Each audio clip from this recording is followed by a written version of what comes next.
Let's mag-consult and din ninyo. Pero ng mga buwang halo. So, ang gagamitin ko ngayon ay itong Vermont Cocoa Butter and Hydrolyzed Keratin. Ito yung A at ito yung B. And then, of course, meron tayong supply. Meron tayong mga clips. Ayan, mga clips natin. Gagamitin natin yung section ng nila. Then, meron tayong lagayan ng ating medicine. Ito yung pang ano ng medicine natin brush. Then, meron tayong gloves. And itong ating sa protection sa ating katawan. Meron tayong blower. And then, meron tayong hair straightener. So, yun yung mga gagamitin natin. Meron din pala akong binili na keratin hair conditioner. Gagamitin natin yung pangbanlaw sa last part. So, yung gagamitin natin. So, yun yung mga gagamitin natin. So, nakaligo na po ako at ginamitan ko ng clarifying shampoo.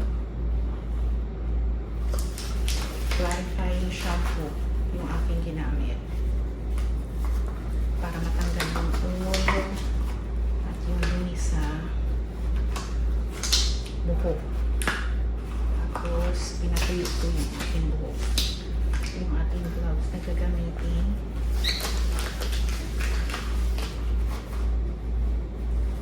Baliktad.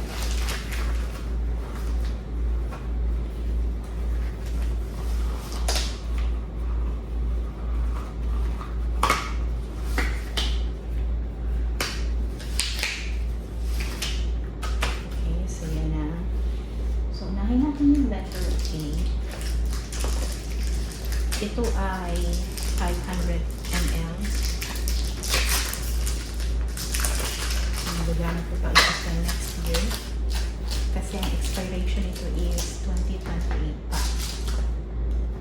Lagyan natin. Dami kasi siya. So, hindi ko pinag-ubos. So, lagyan natin. Dito ako sa labas kasi makulog yung amoy ng medisina ba? Kung hindi ka hiyang. May amoy talaga siya. Yung amoy talaga nakakangano.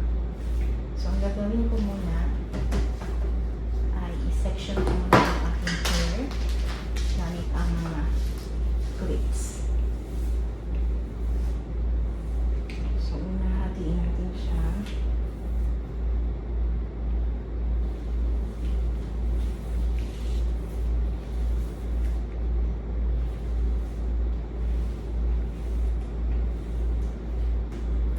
Tapos, hatiin natin dito.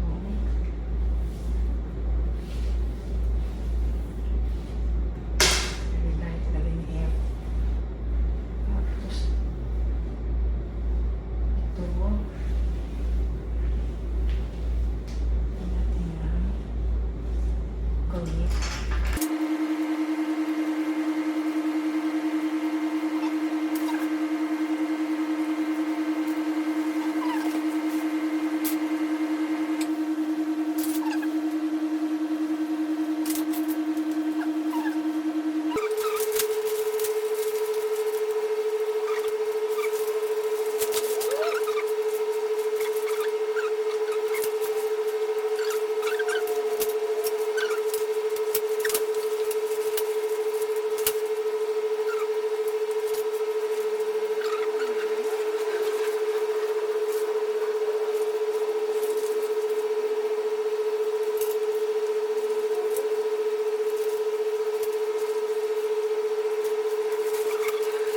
So, yung pag-a-apply ay dapat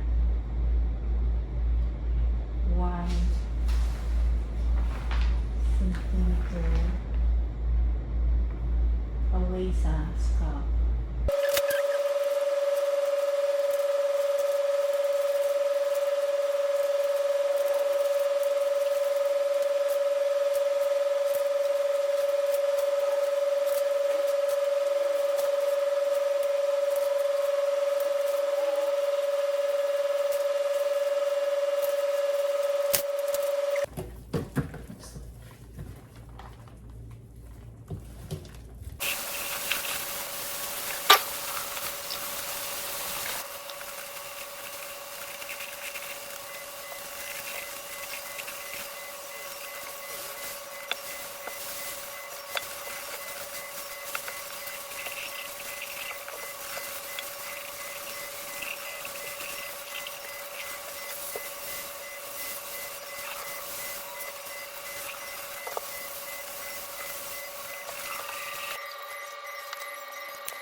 natin plancha.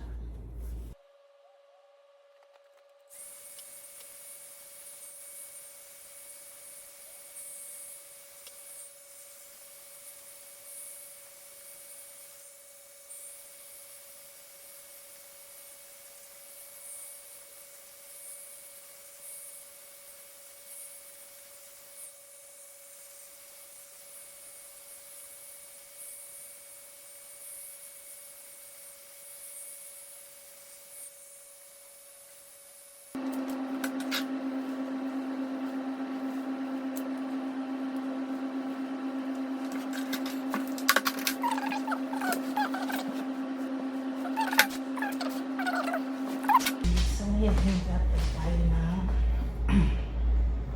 letter B.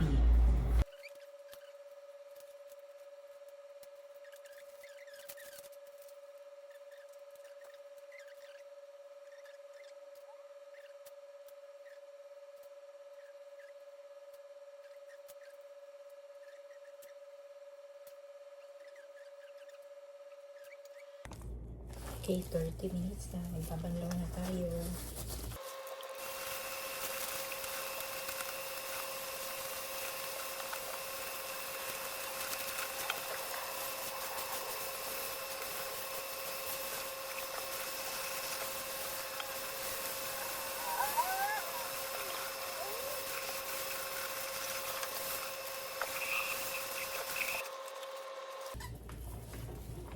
Ay, dito na.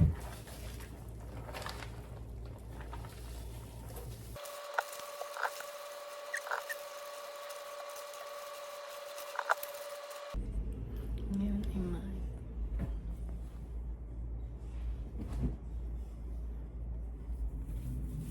blower natin after balawan. Kitang ngipin ko.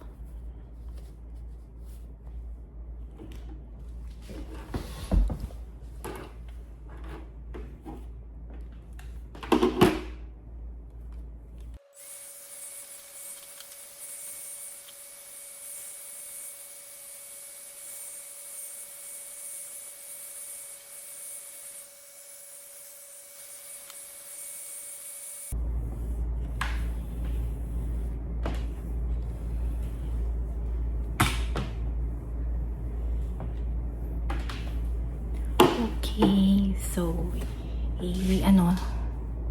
ano natin yung medicine dito for 3 days.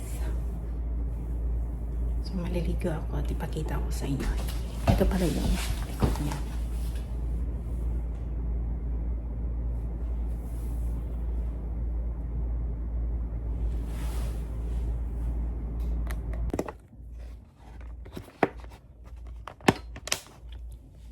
Hi! So ito na po, 2 araw lang ang ano ko, hindi ko na siya niliguan, hindi ko na siya pinaabot ng 3 araw kasi masakit, makati. Pag 2 araw kasi na hindi ako nakaligo, nag-ano na ako ng dandruff kasi nag-oil yung ano ko, scalp. So tingnan nyo, hindi ko to binlower, hindi ko siya plinansya, ganyan siya. Diba? Ano natin yung medyo basa pa siya. Ganyan siya. O, diba? Nag-effect naman siya. Yan yun. Wala masyado siyang buhaghag. Diba? So, try nyo natin itong DIY na ito.